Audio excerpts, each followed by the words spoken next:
They told me I was the problem and that I was ruining everything, so I walked away. But just days later, they're desperately asking me to come back. It's hard to explain what it feels like to carry the weight of something that's not even your fault. But if I could sum it up in one word, it would be guilt. Guilt because, in my dad's eyes, I was the reason my mom died. I didn't choose to be born, but in my dad's grief-stricken mind, my very existence was a constant reminder that his wife was gone. My name's Lily, and my entire life has been a series of painful attempts to prove my worth to a man who never saw me as worthy of anything other than resentment. Growing up, it was clear that my dad loved my older sister, Sarah, and that I was, well, an afterthought. I never felt the warmth or affection that should come from a father. Instead, I was a constant reminder of the loss he could never move past. From a young age, I could sense it, his anger, his detachment. I didn't understand it then, but I felt it.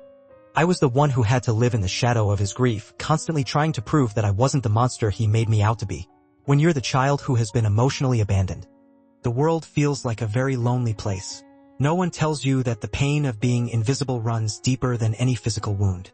It's the quiet ache that gnaws at your soul when you realize that no matter how much you give, how much you sacrifice, you'll always be the afterthought. I didn't understand it at first, but by the time I was 10 years old, it became clear Sarah's life was a world apart from mine. While I spent my days scrubbing dishes, cleaning up after my dad and sister, Sarah lived a life untouched by the responsibilities that weighed me down. She never had to help around the house. She was the special one, the golden child. Her hair always seemed to shine a little brighter, her smile a little wider, and somehow the air around her always felt lighter. She had the world's attention, and it was as though the universe bent to her whims. I was stuck in the role of the caretaker, always expected to do the dirty work, to carry the burdens. I never had the chance to experience what it felt like to just be. My dad didn't make me feel like I could be anything other than his disappointment. He constantly told me that I needed to learn how to be a good wife, as if that was the only aspiration I should have in life.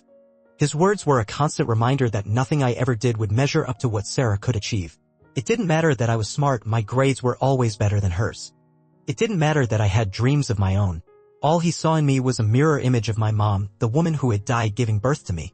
Every day felt like a struggle to be seen, to be heard. But it was as if I was invisible to them. There was a heaviness in the air whenever I was around, a sense that I was always in the way, always interrupting their perfect little world. My dad's attention was always on Sarah.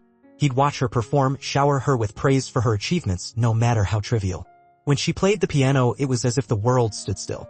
When she read a poem, it was as though Shakespeare himself had been reincarnated in her. The way he spoke about her left me feeling like a mere shadow, an unwanted presence in a room that should have felt like home. Sarah could do no wrong. Her mistakes were always excused, always forgiven.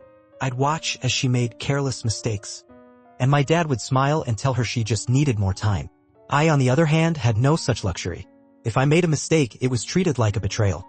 If I failed at anything, it was a reflection of my inadequacy. I learned early on that nothing I did would ever be good enough for him. I could be perfect, but I'd still be overshadowed by Sarah's effortless charm. And then came the moments that cut deeper than any of the rest. It was the way my dad would talk about Sarah and me, as if comparing us was just a part of the natural order of things. Sarah needs to focus on her studies, he'd say. While you need to learn responsibility, you'll need it when you're older. That was the constant refrain.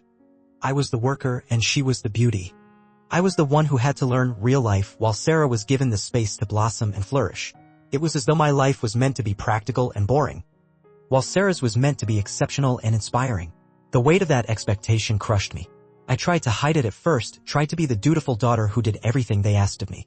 But the more I gave, the more I realized that it was never going to be enough. No matter how hard I worked, no matter how much I took on, I was just a footnote in Sarah's story. My success was never celebrated, but hers was praised like it was the greatest thing the world had ever seen. She could never fail, not in their eyes. And I, no matter what I did, would always be the second choice, the backup plan, the other one. There was a suffocating loneliness that grew inside me, one that no one ever seemed to notice. I could feel it growing with every passing year. It was a kind of quiet emptiness that whispered to me day in and day out that I was never truly seen. I lived in a house filled with people who could not hear my pain, who could not see the invisible weight I carried. I started to feel like I was just a placeholder, a mere accessory to Sarah's life. Every time I tried to stand out, to make myself known, it felt like I was fighting a battle no one was willing to see. I couldn't understand why they didn't see me. I wasn't a bad person.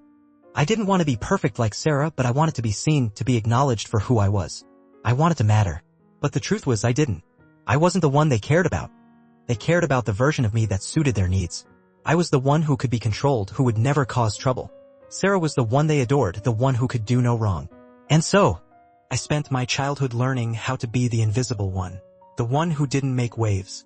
The one who did all the work, took on all the responsibility, and never asked for anything in return. I learned how to be quiet, how to shrink myself down into a space where no one would notice the weight I carried. I learned how to smile through the pain. How to pretend like it didn't hurt when my dad would say, "Sarah's the one who's going to change the world, not you." It was a lie I told myself every day. Convincing myself that if I just tried hard enough, maybe, just maybe, I'd be the one they looked at. But deep down, I knew I was never going to be. I was the worker, the one who did the chores.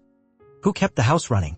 I was the one who made sure everything was in order, while Sarah was the one who got to chase her dreams. It didn't matter what I wanted. It didn't matter who I was. All that mattered was that Sarah shone, and I was content being in the background. But no one ever tells you that being invisible is a heavy burden to carry. They don't tell you how exhausting it is to constantly give, to constantly be the one who holds everything together, while everyone else gets the recognition. I tried to find solace in my own achievements, in the small victories that no one noticed, but the truth was those victories never seemed to matter. Not to my dad, not to Sarah, not to anyone. In the end, the most painful part wasn't that I was ignored, it was that I started to believe I deserved it. I started to believe that I wasn't worthy of love or attention. I started to believe that if I worked hard enough, maybe I could earn it. But the harder I worked, the further away it felt. And that's when I knew something had to change. And then came the betrayal. The one that broke me completely. It wasn't enough that I was treated like a second-class citizen in my own family. It wasn't enough that every moment I spent trying to prove my worth was met with silence or dismissal. No. The universe seemed determined to remind me just how small I was in the eyes of those I loved. Sarah, who had always been the perfect daughter in my dad's eyes, took it one step further. She decided she wanted something from me that I'd never thought could be taken. My boyfriend. His name was Jack, and he was different from anyone I had ever known. He made me feel seen in a way no one else did. He listened when I spoke, and for the first time I felt valued. I was nervous about introducing him to my family, knowing how they were, but I thought maybe things could be different this time. Maybe I was finally allowed to have something of my own. The night I brought Jack over to meet my family should have been a moment of joy. A milestone in our relationship. Instead, it became the moment I lost everything. At first, everything seemed fine. Jack and I were laughing, talking, sharing stories, and Sarah, as always, was playing her role as the golden child, charming, charismatic, the center of attention. But there was something in her eyes that I didn't understand at first.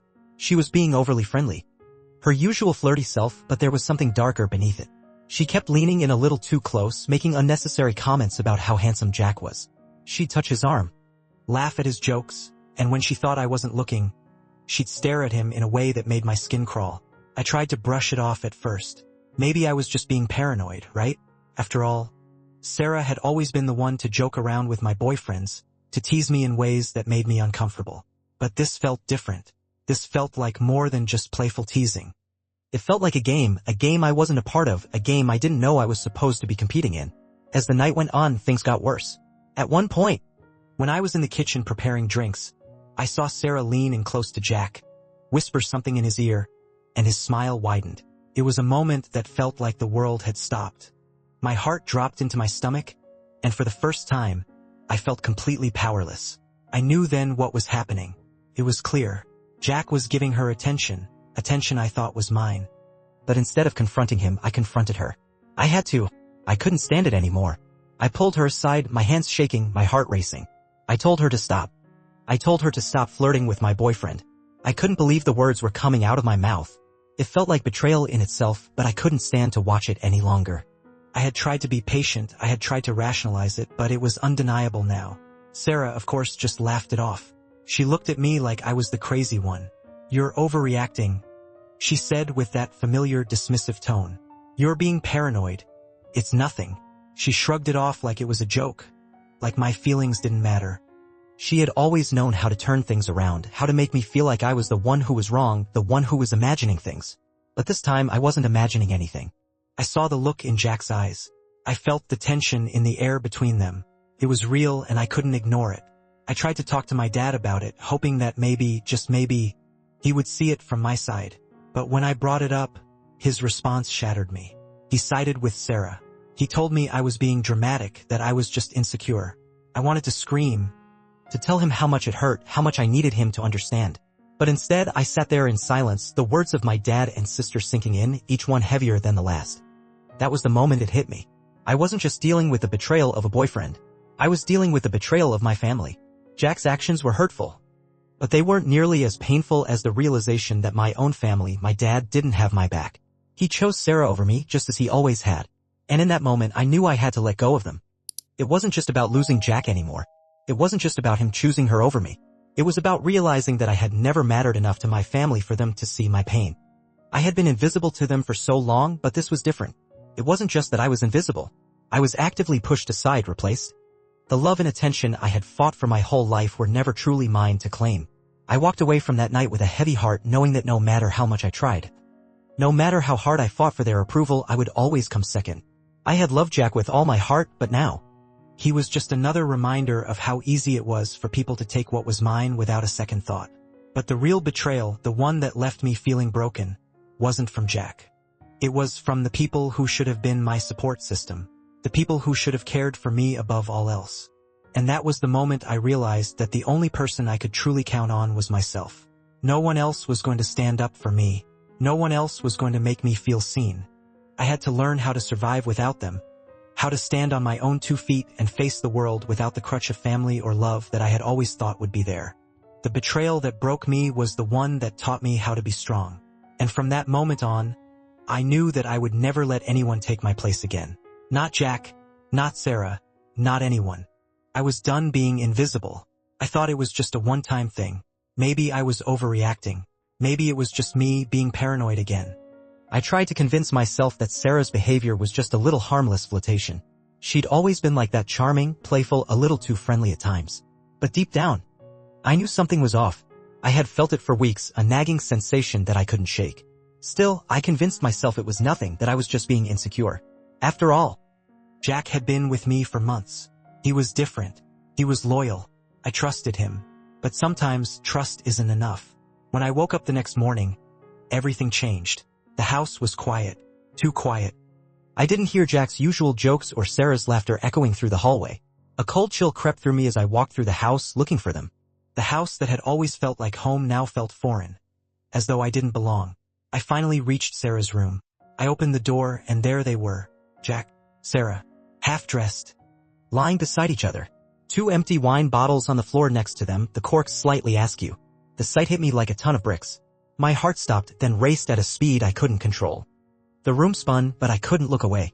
My world shattered in that instant. I didn't know what to do. I didn't know whether to scream, cry, or just leave. I stood there for a few moments, frozen, trying to process what I was seeing. How could this be real? How could he do this? How could she do this? They both knew how much Jack meant to me. They knew how hard I had fought for love, for a sense of belonging. But in that moment, none of it mattered. None of it had ever mattered to them.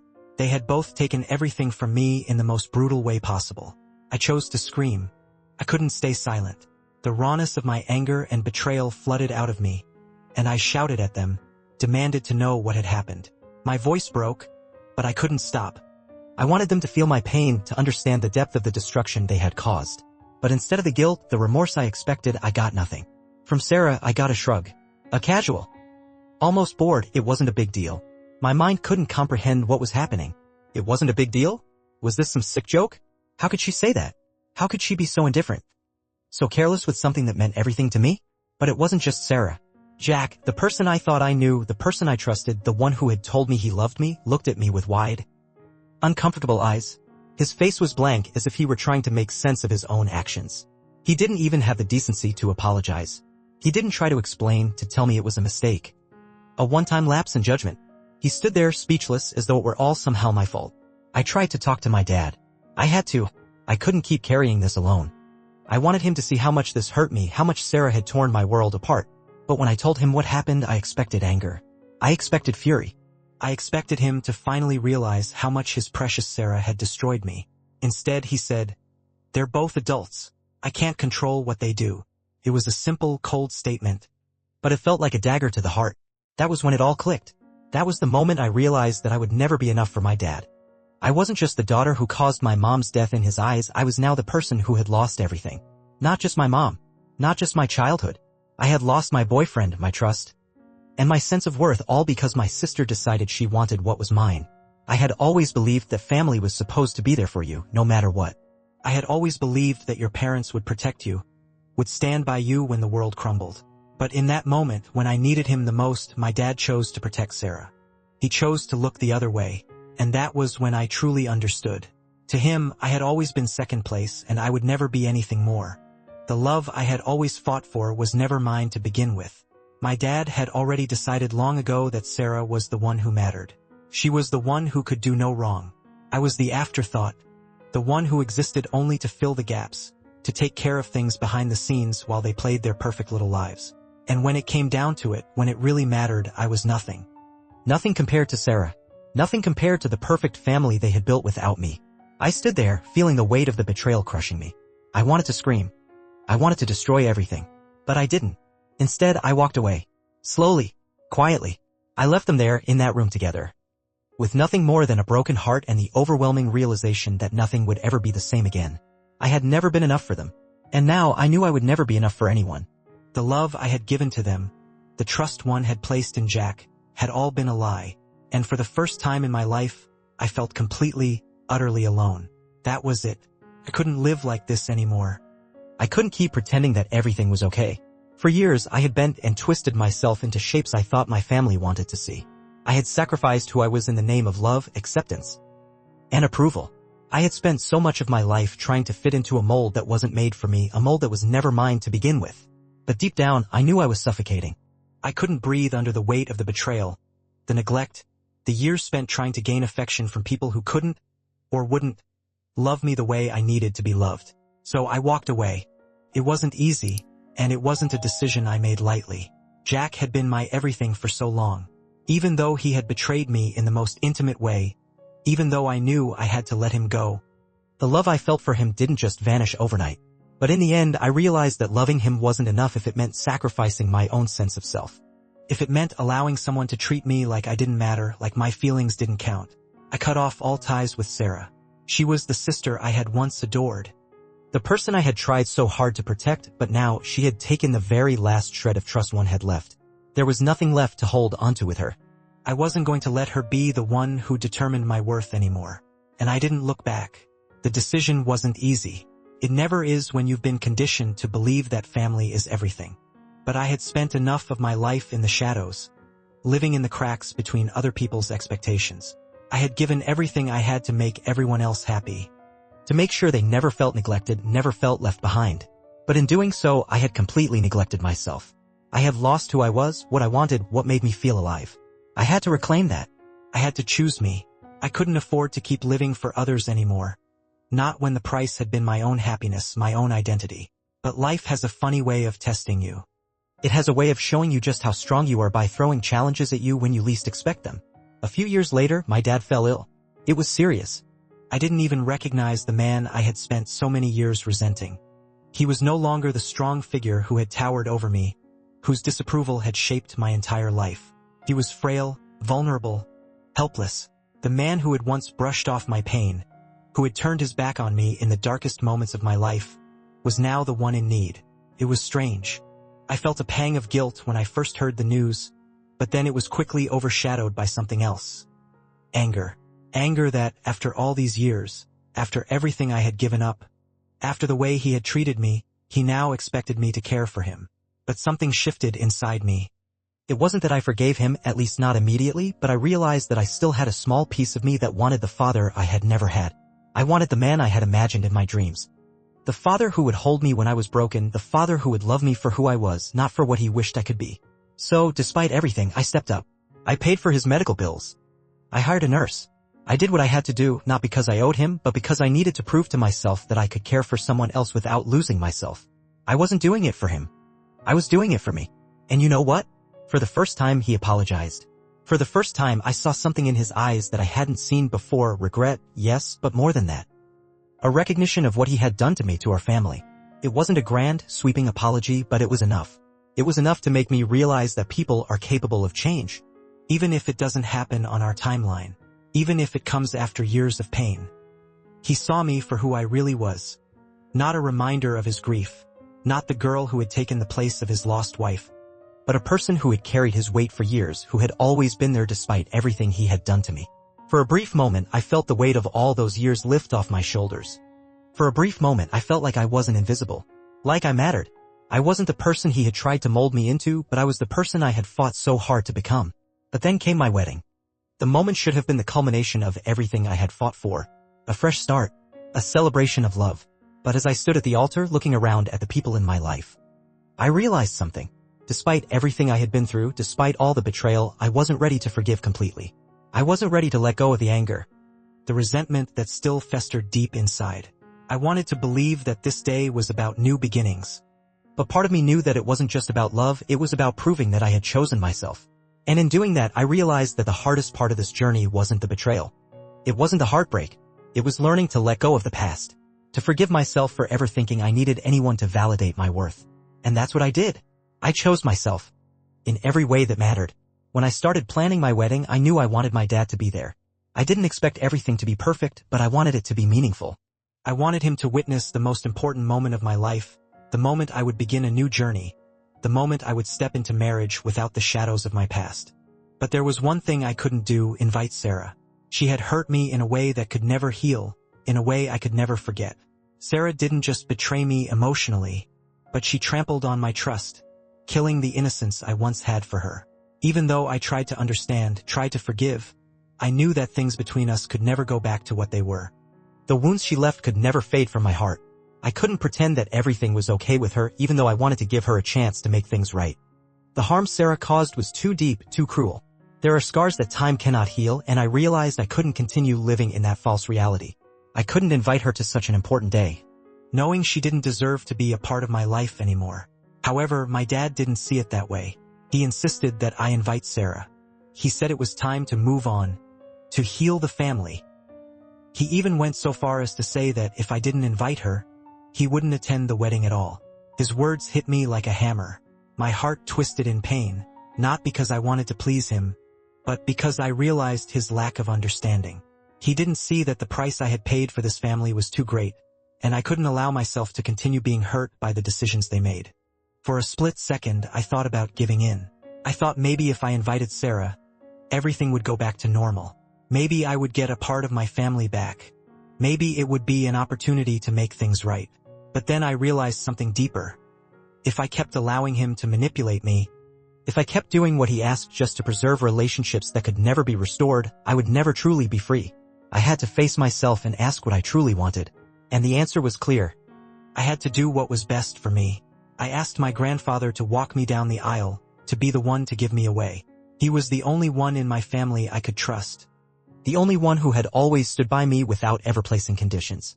That was my choice. My wedding was going to be about the people who truly loved me, about the people who had been there for me in the tough times, not the ones who had hurt me.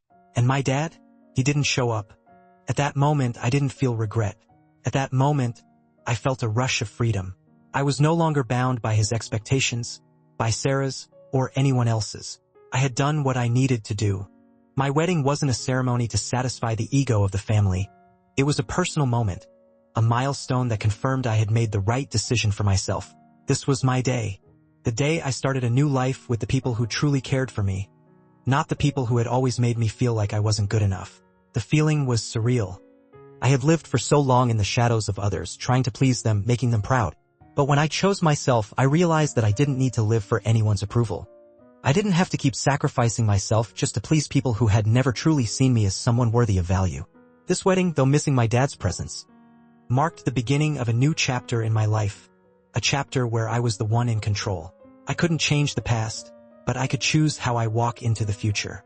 And in that walk, I would no longer be anyone else's shadow. I would be myself. Looking back, it was the best decision I ever made. My wedding was nothing short of beautiful. My grandfather, the only family member who truly understood me, walked me down the aisle. And for the very first time in my life, I felt what it was like to be loved and supported without condition. It wasn't the family I had once dreamed of, but it was the family I created for myself, one that embraced me for who I truly am, not who they wanted me to be. As for my dad, well, he's still out there. reaching out, trying to guilt me into forgiving him, trying to convince me to reopen old wounds. But I know better now. I've learned that I can't keep giving pieces of myself to people who will never truly see me, people who are only interested in my presence when it suits them. Now, I'm choosing my own happiness. I'm choosing to live for me, to surround myself with those who cherish me, and to stop holding on to relationships that drain my soul. What about you? Do you believe it's possible to truly heal and rebuild after betrayal, or is forgiveness something that's earned, not given? I'd love to hear your thoughts and feelings. Share them in the comments below. And if you enjoyed this story and want to hear more, don't forget to like and subscribe so you won't miss out on the next chapter. Thank you for being part of this journey with me. Until next time, keep choosing yourself.